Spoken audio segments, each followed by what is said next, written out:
Вечерни вести во 9. Добро вечер. Првиот од пациентите кои се лекуваат во странство попладниво се врати во Македонија. Претходно 12 пациенти од домашните болници беа пуштени на домашно лекување. Министерот за здравство вели дека е влошена состојбата на неколку критични пациенти кои се уште се лекуваат во странство. Даниел Василев го има последниот преслик. Кои се деталите? Добро вечер, Марија. Некаде околу 17 часот и 30 минути во Скопје пред клиниката за токсикологија пристигна Дарко Стојанов, првиот од 115 повредени во големата трагедија во Кочани кои што беа на лекување во странство. Со ова практично и почнува репатриацијата на пациентите кои што беа на лекување во здравствени установи ширум Европа.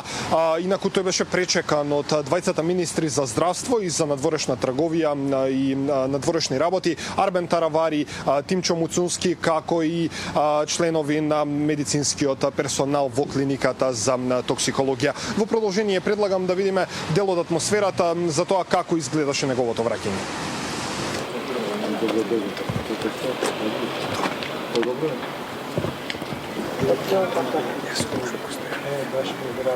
Што те гледам вака добар.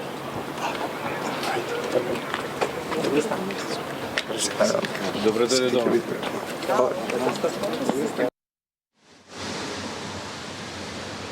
Дарко ќе биде задржан најмалку 24 часа на клиниката за токсикологија со оглед на тоа што лекарите ќе мора да му направат одредени истражувања за неговата здравствена состојба пред да го пуштат на домашно лекување. Меѓутоа, она што е важно е дека тој од Белград се врати со подобрена општа клиничка слика. За тоа што во моментот прават докторите со него, слушаме од директорот на клиниката за токсикологија. Денес ни се врати еден пациент од Србија, од Белград, во сосема подобрена општа клиничка состојба и извесен период, неколку часа или можеби до утре, пациентот ќе биде обсервиран на Универзитетската клиника за токсикологија. Во моментот се прават некои клинички исследувања, тој е прегледан, во сосема добра состојба е, со добри клинички параметри.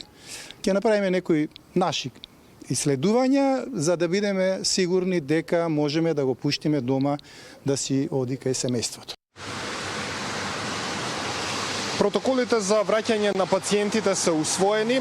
Здравствените установи надвор од Македонија ќе има 72 часа пред да ги пуштат пациентите, ќе ги известат здравствените власти тука за тие да можат да се подготват и да ги примат назад. Меѓутоа сето ова ќе оди преку Министерството за надворешни работи, а деталите за ова слушаме од двајцата министри.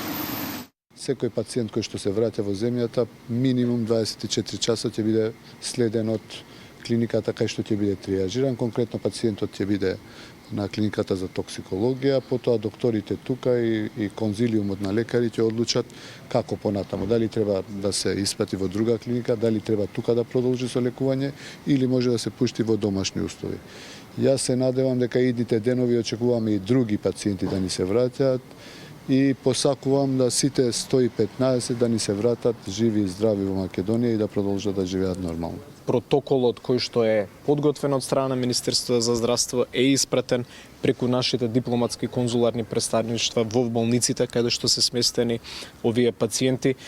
Како што каже и Министерот за здравство, имаме најави дека ќе продолжи постепено враќање на пациентите кои што се веројатно би можело тоа се класифицира во најдобра здравствена состојба од тие кои што се надвор од државата, но не би прејудицирале сега точно затоа што тоа е процес кој што е динамичен и кој што пред се е базиран врз основа на одлуки на стручните медицински лица надвор од државата и стручните медицински лица кои што ги имаме тука во држава.